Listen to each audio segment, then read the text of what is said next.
जय माता दी।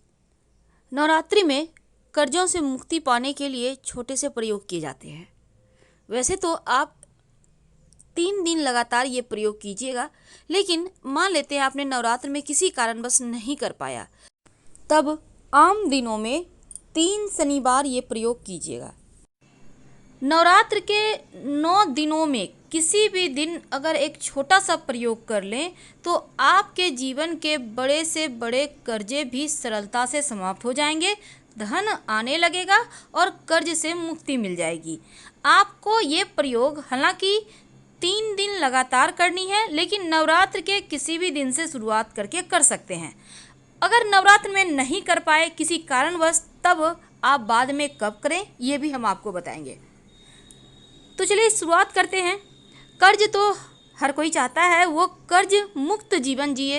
अब कोई शौक से तो लेता नहीं, लेकिन अगर मान लेते हैं किसी भी कारणवश आप कर्ज में फंस चुके हैं, अब फंस चुके हैं तो निकलना भी ज़रूरी है।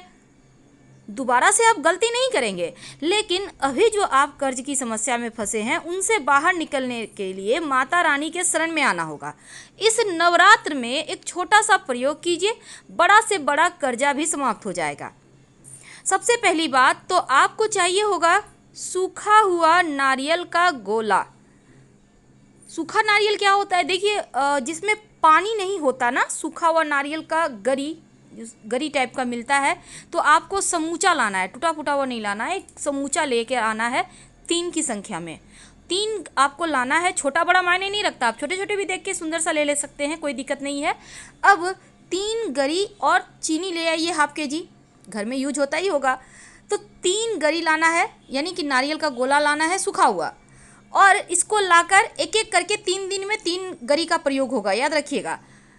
इस गरी को लाने के बाद गरी का ऊपर में थोड़ा सा सिरा काट लीजिए। हालांकि थोड़ा हार्ड रहता है तो चाकू वगैरह की सहायता से धीरे से काटें।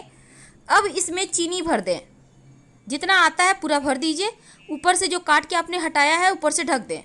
अब इसको आप पीपल के नीचे लेकर जाइए। सुबह सुबह आपको पीपल के नीचे लेकर जाना है, याद रखिएगा।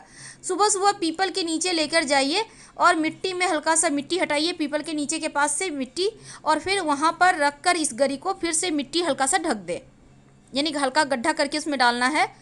3 दिन नवरात्र के दिनों में लगातार करें। अब मान लेते हैं आपने नवरात्र के दिनों में किसी कारणवश नहीं कर पाया ये प्रयोग, तब शनिवार के दिन यह प्रयोग कीजिएगा। 3 शनिवार लगातार, यानी इस शनिवार किया, फिर अगला शनिवार किया, फिर अगला शनिवार किया। तो ये 3 शनिवार करें या नवरात्र के दिनों में 3 दिन लगातार करें। ये प्रयोग बहुत सिंपल है, और इस प्रयोग को करने के बाद आपके कर्जों की समस्या से आपको मुक्ति मिलेगी, धन आसानी से आएगा, और फिर देखिए चमत्कार माता रानी का, आपको कर्जों से मुक्ति मिल जाएगी। हर हर महादेव। धन्यवाद।